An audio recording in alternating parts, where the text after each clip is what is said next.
ಓಂ ಗಂಗನಪತಯೇ ನಮಃ. ಜಯ ಶ್ರೀ ಕೃಷ್ಣ. ಓಂ ದುರ್ಗಾಯೇ ನಮಃ. ಓಂ ನಮೋ ಭಗವತೆ ವಾಸುದೇವಾಯ.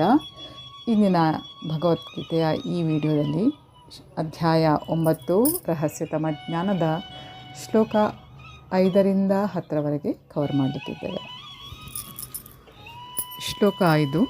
ನ ಚ ಮತ್ಸ್ಥಾನಿ ಭೂತಾನಿ ಪಶ್ಯಮಿ ಯೋಗಂ ಈಶ್ವರಂ ಭೂತಭೃತ್ ನ ಚ ಭೂತಸ್ಥ ಮಮ ಆತ್ಮ ಭೂತಭಾವನಃ. ಆದರೂ ಸೃಷ್ಟಿಯಾದದ್ದೆಲ್ಲ ನನ್ನನ್ನೇ ಆಧರಿಸಿದ್ದಲ್ಲ. ನನ್ನ ಯೋಗ ಸಮೃದ್ಧಿಯನ್ನು ನೋಡು. ಎಲ್ಲ ಜೀವಿಗಳ ಪಾಲಕನು ನಾನಾದರೂ ಮತ್ತು ನಾನು ಎಲ್ಲ ಕಡೆ ಇರುವೆನಾದರೂ ನಾನು ಈ ವಿಶ್ವದ ಅಭಿವ್ಯಕ್ತಿಯ ಭಾಗವಲ್ಲ, ಏಕೆಂದರೆ ನಾನೇ ಸೃಷ್ಟಿಯ ಮೂಲ. ಎಲ್ಲದಕ್ಕೂ ತಾನೇ ಆಧಾರ ಎಂದು ಪ್ರಭು ಹೇಳುತ್ತಾನೆ. ಇದನ್ನು ತಪ್ಪಾಗಿ ಅರ್ಥ ಮಾಡಿಕೊಳ್ಳಬಾರದು. ಭೌತಿಕ ಅಭಿವ್ಯಕ್ತಿಯ ನಿರ್ವಹಣೆ ಮತ್ತು ಪಾಲನೆಯ ವಿಷಯದಲ್ಲಿ ಪ್ರಭುವಿಗೆ ನೇರ ಕಾಳಜಿ ಇಲ್ಲ. ಅಟ್ಲಾಸ್ ಎಂಬಾತನು ಭೂಗೋಳವನ್ನು ತನ್ನ ಭುಜಗಳ ಮೇಲೆ ಹೊತ್ತು ನಿಂತಿರುವ ಚಿತ್ರವನ್ನು ನಾವು ನೋಡಿದ್ದೇವೆ. ಈ ಬೃಹತ್ತಾದ ಭೂಗ್ರಹವನ್ನು ಹೊತ್ತಿಕೊಂಡ ಅವನು ಬಹು ಆಯಾಸದಂತೆ ಕಾಣುತ್ತಾನೆ. ಕೃಷ್ಣನು ಸೃಷ್ಟಿಯಾದ ವಿಶ್ವವನ್ನು ಎತ್ತಿ ಹಿಡಿಯುತ್ತಾನೆಂದರೆ ಇಂತಹ ಚಿತ್ರಕ್ಕೆ ಮನಸ್ಸಿನಲ್ಲಿ ಅವಕಾಶ ಕೊಡಬಾರದು. ಎಲ್ಲವೂ ತನ್ನನ್ನು ಆಧರಿಸಿದ್ದರೂ ತಾನು ದೂರವಾಗಿದ್ದೇನೆ ಎಂದು ಅವನು ಹೇಳುತ್ತಾನೆ. ಲೋಕ ವ್ಯೂಹಗಳು ಆಕಾಶದಲ್ಲಿ ತೇಲುತ್ತಿವೆ. ಈ ಆಕಾಶವು ಪರಮಪ್ರಭುವಿನ ಶಕ್ತಿ, ಆದರೆ ಆತನು ಆಕಾಶದಿಂದ ಬೇರೆ. ಆತನ ಸನ್ನಿವೇಶವೇ ಬೇರೆ. ಆದ್ದರಿಂದ ಪ್ರಭು ಅವಕ್ಕೆ ನನ್ನ ಕಲ್ಪನಾತೀತ ಶಕ್ತಿಯು ಆಧಾರವಾಗಿದ್ದರೂ ದೇವೋತ್ತಮ ಪರಮ ಪುರುಷನಾಗಿ ನಾನು ಅವರಿಂದ ದೂರವಾಗಿದ್ದೇನೆ ಎಂದಿದ್ದಾನೆ. ಇದು ಪ್ರಭುವಿನ ಕಲ್ಪನಾತೀತ ಐಶ್ವರ್ಯ. ನಿರುಕ್ತಿ ಎಂಬ ವೈದಿಕ ನಿಘಂಟಿನಲ್ಲಿ ಯುಜ್ಯತೆ ಅನೇನ ದುರ್ಘಟೇಶು ಕಾರ್ಯೇಶು ಪರಮಪ್ರಭು ತನ್ನ ಶಕ್ತಿಯಲ್ಲಿ ಮೆರೆಯುತ್ತಾ ಕಲ್ಪನೆಗೆ ನಿಲುಕದ ಅದ್ಭುತ ಲೀಲೆಗಳಲ್ಲಿ ತೊಡಗಿದ್ದಾನೆ ಎಂದು ಹೇಳಿದೆ. ಆತನ ವ್ಯಕ್ತಿತ್ವದಲ್ಲಿ ಬೇರೆ ಬೇರೆ ಪ್ರಬಲ ಶಕ್ತಿಗಳು ತುಂಬಿ ತುಳುಕಾಡುತ್ತಿವೆ. ಆತನ ಸಂಕಲ್ಪವೇ ನಿಜವಾಗಿ ವಾಸ್ತವಾಂಶ. ದೇವೋತ್ತಮ ಪರಮ ಪುರುಷನನ್ನು ಈ ರೀತಿ ಅರ್ಥ ಮಾಡಿಕೊಳ್ಳಬೇಕು. ನಾವು ಏನನ್ನಾದರೂ ಮಾಡಲು ಯೋಚಿಸಬಹುದು, ಆದರೆ ಹಲವಾರು ಅಡ್ಡಿಗಳು ಎದುರಾಗುತ್ತವೆ. ಕೆಲವೊಮ್ಮೆ ನಾವು ಬಯಸಿದಂತೆ ಮಾಡಲು ಸಾಧ್ಯ ಆಗೋದಿಲ್ಲ. ಆದರೆ ಕೃಷ್ಣನು ಏನನ್ನಾದರೂ ಮಾಡಲು ಬಯಸಿದಾಗ ಅವನ ಸಂಕಲ್ಪದಿಂದಲೇ ಎಲ್ಲವೂ ಎಷ್ಟು ಪರಿಪೂರ್ಣವಾಗಿ ಆಗಿಬಿಡುತ್ತದೆ ಎಂದರೆ ಅದು ಹೇಗಾಯಿತು ಎಂದು ಕಲ್ಪಿಸಿಕೊಳ್ಳುವುದಕ್ಕೆ ಸಾಧ್ಯ ಇಲ್ಲ. ಪ್ರಭು ಈ ವಾಸ್ತವ ಅಂಶವನ್ನು ವಿವರಿಸುತ್ತಾನೆ. ಇಡೀ ಭೌತಿಕ ಅಭಿವ್ಯಕ್ತಿಯನ್ನು ಕಾಪಾಡಿ ಪಾಲಿಸುವವನು ತಾನೇ ಆದರೂ ಆತನು ಈ ಭೌತಿಕ ಅಭಿವ್ಯಕ್ತಿಯನ್ನು ಮುಟ್ಟುವುದಿಲ್ಲ. ಅವನ ಪರಮ ಸಂಕಲ್ಪ ಮಾತ್ರದಿಂದಲೇ ಎಲ್ಲವೂ ಸೃಷ್ಟಿಯಾಗುತ್ತದೆ, ಎಲ್ಲವೂ ಪಾಲನೆಯಾಗುತ್ತದೆ, ಎಲ್ಲವೂ ನಾಶವಾಗುತ್ತದೆ. ಆತನ ಮನಸ್ಸಿಗೂ ಅವನಿಗೂ ವ್ಯತ್ಯಾಸವೇ ಇಲ್ಲ, ಏಕೆಂದರೆ ಅವನು ಪರಿಪೂರ್ಣ ಚೇತನ. ಏಕಕಾಲದಲ್ಲಿ ಪ್ರಭು ಎಲ್ಲರಲ್ಲಿಯೂ ಇರುತ್ತಾನೆ. ಆದರೆ ಆತನು ವೈಯಕ್ತಿಕವಾಗಿ ಸಹ ಹೇಗೆ ಇರುತ್ತಾನೆ ಎನ್ನುವುದನ್ನು ಸಾಮಾನ್ಯ ಮನುಷ್ಯನು ಅರ್ಥ ಮಾಡಿಕೊಳ್ಳಲಾರ. ಆತನು ಈ ಐಹಿಕ ಅಭಿವ್ಯಕ್ತಿಯಿಂದ ಬೇರೆಯಾಗಿದ್ದಾನೆ, ಆದರೆ ಎಲ್ಲಕ್ಕೂ ಆತನೇ ಆಧಾರ. ಇದನ್ನು ಇಲ್ಲಿ ಯೋಗಂ ಐಶ್ವರ್ಯಂ ದೇವೋತ್ತಮ ಪರಮಪುರುಷನ ರಹಸ್ಯ ಶಕ್ತಿ ಎಂದು ವರ್ಣಿಸಿದೆ. ಶ್ಲೋಕ 6. ಯಥಾ ಆಕಾಶಸ್ಥಿತಃ ನಿತ್ಯಂ ವಾಯು ಸರ್ವತ್ರ ಗಹಮಹಾನ್ ತಥಾ ಸರ್ವಾಣಿ ಭೂತಾನಿ ಮತ್ಸ್ಥಾನಿ ಇತಿ ಉಪಧಾರಯ. ಎಲ್ಲ ಕಡೆಯೂ ಬೀಸುವ ಬಲಶಾಲಿಯಾದ ಗಾಳಿಯು ಸದಾ ಆಕಾಶದಲ್ಲಿ ಹೇಗೆ ನೆಲೆಸಿರುವುದೋ ಹಾಗೆ ಸೃಷ್ಟಿಯಾದದ್ದೆಲ್ಲ ನನ್ನಲ್ಲಿ ನೆಲೆಸಿರುತ್ತದೆ. ಬೃಹತ್ ಐಹಿಕ ಸೃಷ್ಟಿಯು ಭಗವಂತನಲ್ಲಿ ಹೇಗೆ ನೆಲೆಸಿರುತ್ತದೆ ಎನ್ನುವುದನ್ನು ಸಾಮಾನ್ಯ ಮನುಷ್ಯ ಊಹಿಸಿಕೊಳ್ಳಲಾರ. ಆದರೆ ಇದನ್ನು ಅರ್ಥ ಮಾಡಿಕೊಳ್ಳಲು ನಮಗೆ ಸಹಾಯವಾಗಬಹುದಾದಂತಹ ಒಂದು ನಿದರ್ಶನವನ್ನು ಪ್ರಭು ಇಲ್ಲಿ ಹೇಳುತ್ತಿದ್ದಾನೆ. ನಾವು ಊಹಿಸಿಕೊಳ್ಳಬಹುದಾದ ಅತ್ಯಂತ ಬೃಹತ್ ಸೃಷ್ಟಿ ಆಕಾಶವೇ ಇರಬಹುದು, ಆದರೆ ಆ ಆಕಾಶದಲ್ಲಿ ಗಾಳಿ ಅಥವಾ ವಾಯುವು ವಿಶ್ವದ ಅತ್ಯಂತ ದೊಡ್ಡ ಅಭಿವ್ಯಕ್ತಿ. ಗಾಳಿಯ ಚಲನೆಯು ಪ್ರತಿಯೊಂದು ವಸ್ತುವಿನ ಚಲನೆಯ ಮೇಲೆ ಪ್ರಭಾವವನ್ನು ಬೀರುತ್ತದೆ. ವಾಯು ಮಹತ್ತರವಾದದ್ದಾದರೂ ಅದು ಆಕಾಶದಲ್ಲಿ ನೆಲೆಸಿದೆ. ವಾಯು ಆಕಾಶದಾಚೆ ಇಲ್ಲ. ಹಾಗೆಯೇ ಎಲ್ಲ ಬೆರಗುಗೊಳಿಸುವಂತಹ ವಿಶ್ವ ಅಭಿವ್ಯಕ್ತಿಗಳು ಭಗವಂತನ ಪರಮ ಸಂಕಲ್ಪದಿಂದ ಅಸ್ತಿತ್ವದಲ್ಲಿವೆ. ಅವೆಲ್ಲವೂ ಪರಮ ಸಂಕಲ್ಪಕ್ಕೆ ಅಧೀನ. ನಾವು ಸಾಮಾನ್ಯವಾಗಿ ಹೇಳುವಂತೆ ದೇವೋತ್ತಮ ಪರಮ ಪುರುಷನ ಇಚ್ಛೆ ಇಲ್ಲದೆ ಹುಲ್ಲಿನೆಸಳು ಅಲಗಾಡುವುದಿಲ್ಲ. ಹೀಗೆ ಎಲ್ಲವೂ ಅವನ ಇಚ್ಛೆಯಂತೆ ಚಲಿಸುತ್ತವೆ. ಅವನ ಇಚ್ಛೆಯಿಂದ ಎಲ್ಲವೂ ಸೃಷ್ಟಿಯಾಗುತ್ತವೆ, ಎಲ್ಲದರ ಪಾಲನೆಯಾಗುತ್ತದೆ, ಎಲ್ಲ ನಾಶವಾಗುತ್ತದೆ. ಆದರೂ ಆಕಾಶವು ಯಾವಾಗಲೂ ವಾಯುವಿನ ಕ್ರಿಯೆಗಳಿಂದ ದೂರ ಇರುವಂತೆ ಅವನು ಎಲ್ಲದರಿಂದ ದೂರ ಇರುತ್ತಾನೆ. ಉಪನಿಷತ್ತುಗಳಲ್ಲಿ ಯದ್ಭೀಷಾ ವಾತಃ ಪವತೆ ಪರಮಪ್ರಭುವಿಗೆ ಹೆದರಿಯೇ ಗಾಳಿ ಬೀಸುತ್ತಿರುವುದು ಎಂದು ಹೇಳಿದೆ. ಬೃಹದಾರಣ್ಯಕ ಉಪನಿಷತ್ತಿನಲ್ಲಿ ಹೀಗೆ ಹೇಳಲಾಗಿದೆ. ಏತಸ್ಯ ವಾ ಅಕ್ಷರಸ್ಯ ಪ್ರಶಾಸನೆ ಗಾರ್ಗಿ ಸೂರ್ಯಚಂದ್ರಮಸೌ ವಿಧೃತೌ ತಿಷ್ಠತ ಏತಸ್ಯ ವಾ ಅಕ್ಷರಸ್ಯ ಪ್ರಶಾಸನೆ ಗಾರ್ಗಿ ದ್ಯಾವಾ ಪೃಥಿವ್ಯೌ ವಿಧೃತೌ ತಿಷ್ಠತಃ. ಪರಮಾದೇಶದಿಂದ ದೇವೋತ್ತಮ ಪುರುಷನ ಮೇಲ್ವಿಚಾರಣೆಯಲ್ಲಿ ಸೂರ್ಯ, ಚಂದ್ರ ಮತ್ತಿತರ ಬೃಹತ್ ಗ್ರಹಗಳು ಚಲಿಸುತ್ತವೆ. ಬ್ರಹ್ಮ ಸಂಹಿತೆಯಲ್ಲಿ ಕೂಡ ಹೀಗೆ ಹೇಳಲಾಗಿದೆ.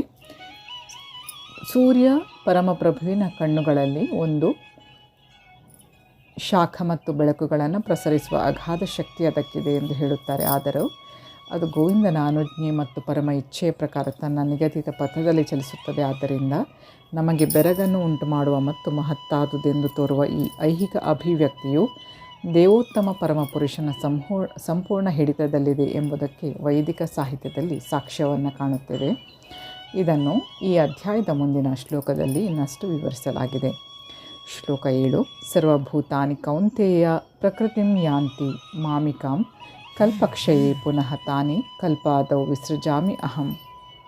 ಕುಂತಿಯ ಮಗನಾದ ಅರ್ಜುನನೇ, ಕಲ್ಪಾಂತ್ಯದಲ್ಲಿ ಎಲ್ಲ ಐಹಿಕ ಅಭಿವ್ಯಕ್ತಿಗಳು ನನ್ನ ಪ್ರಕೃತಿಯಲ್ಲಿ ಲೀನವಾಗುತ್ತವೆ ಮತ್ತು ಇನ್ನೊಂದು ಕಲ್ಪ ಆರಂಭವಾದಾಗ ನನ್ನ ಶಕ್ತಿಯಿಂದ ಮತ್ತೆ ಅವುಗಳನ್ನು ಸೃಷ್ಟಿಸುತ್ತೇನೆ. ಈ ಐಹಿಕ ವಿಶ್ವದ ಅಭಿವ್ಯಕ್ತಿಯ ಸೃಷ್ಟಿ, ಪಾಲನೆ, ನಾಶಗಳು ದೇವೋತ್ತಮ ಪರಮ ಪುರುಷನ ಪರಮ ಸಂಕಲ್ಪವನ್ನೇ ಸಂಪೂರ್ಣವಾಗಿ ಅವಲಂಬಿಸಿದೆ. ಕಲ್ಪಾಂತ್ಯದಲ್ಲಿ ಎಂದರೆ ಬ್ರಹ್ಮನು ಮರಣ ಹೊಂದಿದಾಗ ಬ್ರಹ್ಮನು 100 ವರ್ಷಗಳ ಕಾಲ ಬದುಕಿರುತ್ತಾನೆ ಮತ್ತು ಅವನ ಒಂದು ಹಗಲು ನಮ್ಮ ಭೂಲೋಕದ 430 ಕೋಟಿ ವರ್ಷಗಳ ಸಮಾನ ಎಂದು ಲೆಕ್ಕ ಹಾಕಿದ್ದಾರೆ. ಅವನ ರಾತ್ರಿಯ ಅವಧಿಯೂ ಅಷ್ಟೇ. ಅವನ ತಿಂಗಳಲ್ಲಿ ಇಂತಹ 30 ದಿನಗಳಿವೆ, ಅವನ ವರ್ಷದಲ್ಲಿ 12 ತಿಂಗಳು ಇವೆ. ಇಂತಹ 100 ವರ್ಷಗಳ ಆನಂತರ ಮಹಾಪ್ರಳಯವಾಗುತ್ತದೆ. ಹೀಗೆಂದರೆ ಪರಮ ಪ್ರಭು ಪ್ರಕಟ ಮಾಡಿದ ಶಕ್ತಿಯು ಮತ್ತೆ ಅವನಲ್ಲೇ ಕೊನೆಗೊಂಡಿತು ಎಂದರ್ಥ. ಆನಂತರ ಮತ್ತೆ ವಿಶ್ವದ ರೂಪ ಕೊಡುವುದು ಅಗತ್ಯವಾದಾಗ ಅದು ಆತನ ಸಂಕಲ್ಪದಿಂದಾಗುತ್ತದೆ. ಬಹುಸ್ಯಾಮ್ ಎಂದರೆ ಆತನು ಈ ಐಹಿಕ ಚೈತನ್ಯದಲ್ಲಿ ವಿಸ್ತಾರಗೊಳ್ಳುತ್ತಾನೆ. ಇಡೀ ವಿಶ್ವದ ಅಭಿವ್ಯಕ್ತಿಯು ಮತ್ತೆ ಆಗುತ್ತದೆ. ಶ್ಲೋಕ 8. ಪ್ರಕೃತಿಂ ಸ್ವಾಂ ಅವಷ್ಟಭ್ಯ ವಿಸೃಜಾಮಿ ಪುನಃ ಪುನಃ ಭೂತಗ್ರಾಮಂ ಇಮಂ ಕೃಷ್ಣಂ ಅವಶ್ಯಂ ಪ್ರಕೃತೇಃ ವಶಾತ್. ಇಡೀ ವಿಶ್ವ ವ್ಯವಸ್ಥೆಯು ನನ್ನ ಅಧೀನವಾಗಿದೆ. ನನ್ನ ಸಂಕಲ್ಪದಿಂದ ಅದು ಮತ್ತೆ ಮತ್ತೆ ರೂಪ ತಾಳುತ್ತದೆ ಮತ್ತು ನನ್ನ ಸಂಕಲ್ಪದಿಂದ ಕೊನೆಗೆ ಅದು ನಾಶ ಆಗುತ್ತೆ. ಈ ಭೌತಿಕ ಜಗತ್ತು ದೇವೋತ್ತಮ ಪರಮಪುರುಷನ ಕೆಳಮಟ್ಟದ ಶಕ್ತಿಯ ಅಭಿವ್ಯಕ್ತಿ. ಇದನ್ನಾಗಲೇ ಅನೇಕ ಬಾರಿ ವಿವರಿಸಿದೆ. ಸೃಷ್ಟಿಯ ಕಾಲದಲ್ಲಿ ಐಹಿಕ ಶಕ್ತಿಯು ಮಹತ್ತತ್ವವಾಗಿ ಬಿಡುಗಡೆ ಹೊಂದುತ್ತದೆ. ಪ್ರಭು ತನ್ನ ಮೊದಲ ಪುರುಷಾವತಾರವಾದ ವಿಷ್ಣುವಾಗಿ ಇದನ್ನು ಪ್ರವೇಶಿಸುತ್ತಾನೆ. ಆತನು ಕಾರಣ ಸಮುದ್ರದಲ್ಲಿ ಮಲಗಿ ಗರ್ಭೋದಕಶಾಹಿ ವಿಷ್ಣುವಾಗಿ ತಾನು ಹೊರಬಿಡುವ ಉಸಿರಿನಿಂದ ಲೆಕ್ಕವಿಲ್ಲದಷ್ಟು ವಿಶ್ವಗಳನ್ನು ಸೃಷ್ಟಿಸುತ್ತಾನೆ. ಈ ರೀತಿಯಲ್ಲಿ ಪ್ರತಿಯೊಂದು ವಿಶ್ವವು ಸೃಷ್ಟಿಯಾಗುತ್ತದೆ. ಮುಂದೆ ಅವನು ಕ್ಷೀರೋದಕ ಶಾಹಿ ವಿಷ್ಣುವಾಗಿ ಪ್ರಕಟಗೊಳ್ಳುತ್ತಾನೆ. ಈ ವಿಷ್ಣುವು ಪರಮಾಣುವರೆಗೆ ಎಲ್ಲವನ್ನ ಪ್ರವೇಶಿಸುತ್ತಾನೆ. ಈ ವಿಷಯವನ್ನು ಇಲ್ಲಿ ವಿವರಿಸಿದೆ. ಆತನು ಎಲ್ಲವನ್ನ ಪ್ರವೇಶಿಸುತ್ತಾನೆ. ಜೀವಿಗಳ ಮಾತು ಹೇಳುವುದಾದರೆ ಅವರು ಈ ಐಹಿಕ ಪ್ರಕೃತಿಯ ಗರ್ಭದಲ್ಲಿ ಸೇರುತ್ತಾರೆ. ತಮ್ಮ ಹಿಂದಿನ ಕರ್ಮಗಳ ಫಲವಾಗಿ ಬೇರೆ ಬೇರೆ ಸ್ಥಾನಗಳನ್ನು ಪಡೆಯುತ್ತಾರೆ. ಹೀಗೆ ಐಹಿಕ ಜಗತ್ತಿನ ಚಟುವಟಿಕೆಗಳು ಪ್ರಾರಂಭ ಆಗುತ್ತೆ. ಬೇರೆ ಬೇರೆ ಜೀವಿ ವರ್ಗಗಳ ಚಟುವಟಿಕೆಗಳು ಈ ರೀತಿಯಲ್ಲಿ ಸೃಷ್ಟಿಯ ಕ್ಷಣದಿಂದಲೇ ಪ್ರಾರಂಭ ಆಗುತ್ತೆ. ಎಲ್ಲವೂ ವಿಕಸನವಾಗುತ್ತವೆ ಎಂದೇನೂ ಅಲ್ಲ. ಬೇರೆ ಬೇರೆ ಜೀವವರ್ಗಗಳು ವಿಶ್ವದೊಡನೆ ಕೂಡಲೇ ಸೃಷ್ಟಿಯಾಗುತ್ತವೆ. ಮನುಷ್ಯರು, ಪ್ರಾಣಿಗಳು, ಪಕ್ಷಿಗಳು ಎಲ್ಲ ಒಟ್ಟಿಗೆ ಸೃಷ್ಟಿಯಾಗುತ್ತವೆ. ಏಕೆಂದರೆ ಜೀವಿಗಳು ಹಿಂದಿನ ವಿನಾಶದ ಹೊತ್ತಿನಲ್ಲಿ ಇಟ್ಟುಕೊಂಡಿದ್ದ ಬಯಕೆಗಳು ಮತ್ತೆ ಪ್ರಕಟವಾಗುತ್ತದೆ. ಅವಶ್ಯಂ ಎನ್ನುವ ಪದವು ಜೀವಿಗಳು ಈ ಪ್ರಕ್ರಿಯೆಯಲ್ಲಿ ಏನನ್ನೂ ಮಾಡುವುದಿಲ್ಲ ಎನ್ನುವುದನ್ನು ಸೂಚಿಸುತ್ತದೆ. ಹಿಂದಿನ ಸೃಷ್ಟಿಯಲ್ಲಿ ತಮ್ಮ ಹಿಂದಿನ ಜನ್ಮದಲ್ಲಿ ಅವರಿದ್ದ ಸ್ಥಿತಿ ಮತ್ತೆ ಪ್ರಕಟವಾಗುತ್ತದೆ ಅಷ್ಟೇ. ಇದು ಅವನ ಇಚ್ಛೆಯಂತೆ ನಡೆಯುತ್ತದೆ. ಇದು ಭಗವಂತನ ಊಹಾತೀತ ಶಕ್ತಿ. ಬೇರೆ ಬೇರೆ ಜೀವವರ್ಗಗಳನ್ನು ಸೃಷ್ಟಿಸಿದ ಮೇಲೆ ಆತನಿಗೂ ಅವುಗಳಿಗೂ ಯಾವುದೇ ಸಂಬಂಧ ಇಲ್ಲ. ವಿವಿಧ ಜೀವಿಗಳ ಪ್ರವೃತ್ತಿಗಳಿಗೆ ಅವಕಾಶ ಮಾಡಿಕೊಡಲು ಸೃಷ್ಟಿ ನಡೆಯುತ್ತದೆ. ಆದ್ದರಿಂದ ಭಗವಂತನು ಅದರಲ್ಲಿ ಸಿಕ್ಕಿಕೊಳ್ಳುವುದಿಲ್ಲ. ಶ್ಲೋಕ 9. ನ ಚ ಮಾಂ ತಾನಿ ಕರ್ಮಾಣಿ ನಿಮಗ್ನಂತಿ ಧನಂಜಯ ಉದಾಸೀನವತ್ ಆಸೀನಂ ಅಸಕ್ತಂ ತೇಷು ಕರ್ಮಸು. ಧನಂಜಯನೇ, ಈ ಎಲ್ಲ ಕಾರ್ಯವು ನನ್ನನ್ನು ಬಂಧಿಸುವುದಿಲ್ಲ. ನಾನು ತಟಸ್ಥನಂತೆ ಕುಳಿತಿದ್ದು ಈ ಎಲ್ಲ ಐಹಿಕ ಚಟುವಟಿಕೆಗಳ ಬಗ್ಗೆ ನಿರ್ಲಿಪ್ತನಾಗಿರುತ್ತೇನೆ. ಈ ಸಂದರ್ಭದಲ್ಲಿ ಭಗವಂತನಿಗೆ ಯಾವ ಕೆಲಸವೂ ಇಲ್ಲ ಎಂದು ಭಾವಿಸಬಾರದು. ಅವನ ದಿವ್ಯ ಜಗತ್ತಿನಲ್ಲಿ ಅವನು ಸದಾ ಕಾರ್ಯನಿರತನಾಗಿರುತ್ತಾನೆ. ಬ್ರಹ್ಮ ಸಂಹಿತೆಯಲ್ಲಿ ಹೀಗೆ ಹೇಳಲಾಗಿದೆ, ಆತ್ಮಾರಾಮಸ್ಯ ತಸ್ಯಾಸ್ತಿ ಪ್ರಕೃತ್ಯ ನ ಸಮಾಗಮಃ. ಆತನು ಯಾವಾಗಲೂ ತನ್ನ ಶಾಶ್ವತವಾದ ಆನಂದಮಯವಾದ ಆಧ್ಯಾತ್ಮಿಕ ಚಟುವಟಿಕೆಗಳಲ್ಲಿ ತೊಡಗಿರುತ್ತಾನೆ. ಆದರೆ ಈ ಐಹಿಕ ಚಟುವಟಿಕೆಗಳಿಗೂ ಅವನಿಗೂ ಯಾವುದೇ ಸಂಬಂಧ ಇಲ್ಲ. ಐಹಿಕ ಚಟುವಟಿಕೆಗಳನ್ನು ಅವನ ಬೇರೆ ಬೇರೆ ಶಕ್ತಿಗಳು ನಡೆಸಿಕೊಂಡು ಹೋಗುತ್ತವೆ. ಸೃಷ್ಟಿಯಾದ ಜಗತ್ತಿನ ಐಹಿಕ ಕ್ರಿಯೆಗಳ ವಿಷಯದಲ್ಲಿ ಪ್ರಭು ಯಾವಾಗಲೂ ತಟಸ್ಥನು. ಈ ತಾಟಸ್ಥ್ಯವನ್ನು ಇಲ್ಲಿ ಉದಾಸೀನವತ್ ಎನ್ನುವ ಪದದಿಂದ ಹೇಳಿದೆ. ಅವನಿಗೆ ಐಹಿಕ ಕ್ರಿಯೆಗಳ ಪ್ರತಿಯೊಂದು ವಿವರದ ಮೇಲೂ ಹತೋಟಿ ಇದೆ, ಆದರೂ ತಟಸ್ಥನಂತೆ ಕುಳಿತಿರುತ್ತಾನೆ. ತನ್ನ ಆಸನದಲ್ಲಿ ಕುಳಿತಿರುವ ಉಚ್ಚ ನ್ಯಾಯಾಲಯದ ನ್ಯಾಯಾಧೀಶನ ನಿದರ್ಶನವನ್ನು ಕೊಡಬಹುದು. ಅವನ ಆಜ್ಞೆಯಂತೆ ಎಷ್ಟೋ ಸಂಗತಿಗಳು ನಡೆಯುತ್ತವೆ. ಯಾರನ್ನೋ ನೇಣು ಹಾಕುತ್ತಿರುತ್ತಾರೆ, ಯಾರನ್ನೋ ಸೆರೆಮನೆಗೆ ಕಳಿಸುತ್ತಾರೆ, ಮತ್ತೊಬ್ಬರಿಗೆ ಅಪಾರ ಧನವನ್ನು ಕೊಡುತ್ತಾರೆ. ಆದರೆ ಆತನು ತಟಸ್ಥ. ಈ ಲಾಭ ನಷ್ಟ ಅವನಿಗೆ ಇದರಲ್ಲಿ ಯಾವುದರಲ್ಲೂ ಸಂಬಂಧ ಇಲ್ಲ. ಹೀಗೆ ಪ್ರತಿಯೊಂದು ಕ್ರಿಯೆಯಲ್ಲೂ ಭಗವಂತನ ಕೈ ಇದ್ದರೂ ಆತನ ಸದಾ ತಟಸ್ಥ. ವೇದಾಂತ ಸೂತ್ರದಲ್ಲಿ ನೈಷಮ್ಯ ನೈರ್ಘಣ್ಯೇನ ಆತನು ಐಹಿಕ ಜಗತ್ತಿನ ದ್ವಂದ್ವಗಳಲ್ಲಿ ಸಿಲುಕಿಲ್ಲ ಎಂದು ಹೇಳಿದೆ. ಆತನು ಈ ದ್ವಂದ್ವಗಳಿಗೆ ಅತೀತನು. ಈ ಐಹಿಕ ಜಗತ್ತಿನ ಸೃಷ್ಟಿ ಮತ್ತು ನಾಶಗಳ ವಿಷಯದಲ್ಲಿ ನಿರ್ಲಿಪ್ತನು. ಜೀವಿಗಳು ತಮ್ಮ ಹಿಂದಿನ ಕ್ರಿಯೆಗಳಿಗೆ ಅನುಗುಣವಾಗಿ ವಿವಿಧ ಜೀವವರ್ಗಗಳಲ್ಲಿ ಬೇರೆ ಬೇರೆ ರೂಪಗಳನ್ನು ಪಡೆಯುತ್ತಾರೆ. ಭಗವಂತನು ಅವರ ವಿಷಯಗಳಲ್ಲಿ ಕೈ ಹಾಕುವುದಿಲ್ಲ. ಶ್ಲೋಕ 10.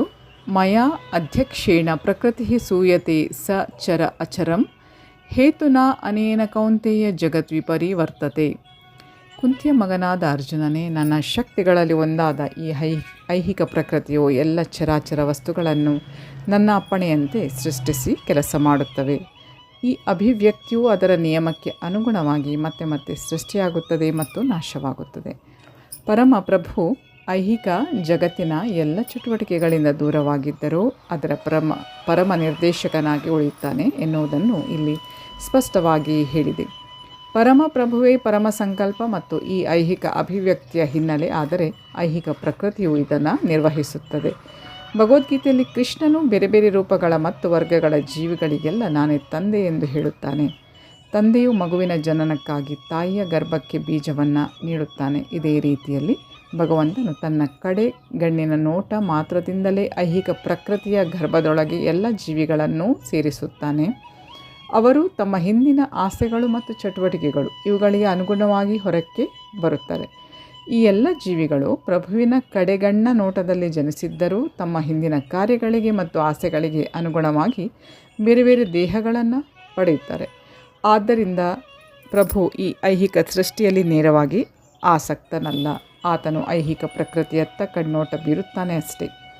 ಇದರಿಂದ ಐಹಿಕ ಪ್ರಕೃತಿಯು ಚುರುಕಾಗುತ್ತದೆ ಮತ್ತು ಕೂಡಲೇ ಎಲ್ಲವೂ ಸೃಷ್ಟಿಯಾಗುತ್ತದೆ.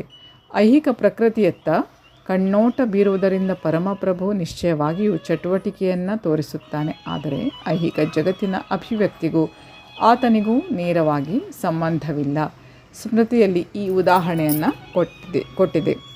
ಯಾರ ಮುಂದಾದರೂ ಒಂದು ಸುಗಂಧವಿರುವ ಹೂವಿದ್ದರೆ ಆತನ ಘ್ರಾಣ ಶಕ್ತಿಯನ್ನು ಸುಗಂಧ ಸ್ಪರ್ಶಿಸುತ್ತದೆ. ಆದರೆ ಘ್ರಾಣವು ಹೂವು ಒಂದರಿಂದ ಇನ್ನೊಂದು ಬೇರೆಯಾಗಿರುತ್ತದೆ. ಐಹಿಕ ಜಗತ್ತಿಗೂ ದೇವೋತ್ತಮ ಪರಮಪುರುಷನಿಗೂ ಇಂತಹುದೇ ಸಂಬಂಧ. ವಾಸ್ತವವಾಗಿ ಆತನಿಗೆ ಈ ಐಹಿಕ ಜಗತ್ತಿನೊಡನೆ ಸಂಬಂಧ ಇಲ್ಲ. ಆದರೆ ತನ್ನ ಕಣ್ಣೋಟದಿಂದ ಸೃಷ್ಟಿ ಮಾಡಿ ಜಗನ್ನಿಯಾಮಕನಾಗುತ್ತಾನೆ. ಸಂಗ್ರಹವಾಗಿ ಹೇಳಬೇಕೆಂದರೆ ದೇವೋತ್ತಮ ಪರಮಪುರುಷನ ಮೇಲ್ವಿಚಾರಣೆ ಇಲ್ಲದೆ ಐಹಿಕ ಪ್ರಕೃತಿಯು ಏನನ್ನೂ ಮಾಡಲಾರದು. ಆದರೂ ಪರಮಪುರುಷನು ಎಲ್ಲ ಐಹಿಕ ಚಟುವಟಿಕೆಗಳಿಂದ ದೂರವಾಗಿರುತ್ತಾನೆ. ಮೈ ಡಿಯರ್ ಫ್ರೆಂಡ್ಸ್, ಈ ಶ್ಲೋಕದೊಂದಿಗೆ ನಾನು ಈ ವಿಡಿಯೋವನ್ನು ಮುಕ್ತಾಯಗೊಳಿಸ್ತಾ ಇದ್ದೇನೆ. ಮುಂದಿನ ವಿಡಿಯೋದಲ್ಲಿ ಹೊಸ ಶ್ಲೋಕಗಳೊಂದಿಗೆ ತಮ್ಮನ್ನು ಮತ್ತೆ ಭೇಟಿಯಾಗ್ತೇನೆ. ಅಲ್ಲಿವರೆಗೆ ಧನ್ಯವಾದಗಳು. Please take care. Have a good day. ಜೈ ಶಿವಶಕ್ತಿ, ಜಯ ಮಹಾಕಾಲಿ, ಜೈ ಶ್ರೀಕೃಷ್ಣ. ಶ್ರೀಕೃಷ್ಣ ಅರ್ಪಣಮಸ್ತು. Thank you.